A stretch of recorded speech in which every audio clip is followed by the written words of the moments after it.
চারদিকে লোকে লোকারণ্য, হাসপাতালগুলোতে অ্যাম্বুলেন্সের সাইরেন, অভিভাবক আর স্বজনদের আহাজারি। উত্তরায় বিমান বিধ্বস্তে আহত ও দগ্ধ শিক্ষার্থীদের দেখতে জাতীয় বার্ন ইনস্টিটিউট, উত্তরা মেডিকেল সহ হাসপাতালগুলোতে ছুটে যান রাজনৈতিক দলের নেতারা। বার্ন ইনস্টিটিউটে ছুটে যান বিএনপি মহাসচিব মির্জা ফখরুল ইসলাম আলমগীর। আহতদের চিকিৎসায় সর্বোচ্চ সহযোগিতার আশ্বাস দেন তিনি। যারা নিহত হয়েছেন রুহের জন্য মাগফিরাত করা হয় এবং যারা আহত হয়েছেন তাদের সুস্থ হয়ে ওঠে, আল্লাহ তার কাছে এই দোয়া করছি।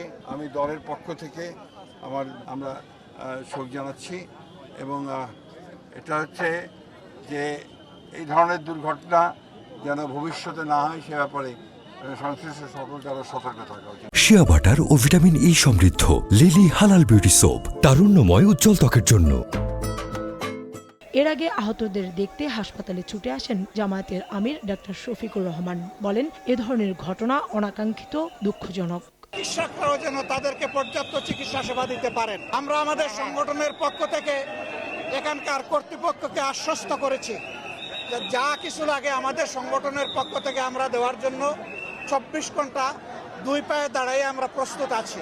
স্কুলের আহত শিক্ষার্থীদের পাশে দাঁড়ানোর ঘোষণা দেন গণসংহতি আন্দোলন সহ অন্যান্য দলের নেতারাও। এইরকম একটি ঘটনা ঘটেছে, এগুলোর নিশ্চয়ই ভবিষ্যতে তদন্ত হবে। আমাদের সন্তানদের জীবন যেন রক্ষা হয় আর সরকার প্রতি একটা আহ্বান থাকবে। এদিকে বিমান বিধ্বস্তের ঘটনায় ফেনী, নোয়াখালী ও লক্ষ্মীপুরে জাতীয় নাগরিক পার্টির পথসভা স্থগিত করা হয়েছে। কাউসার চৌধুরী, কুমু, সময় সংবাদ, ঢাকা।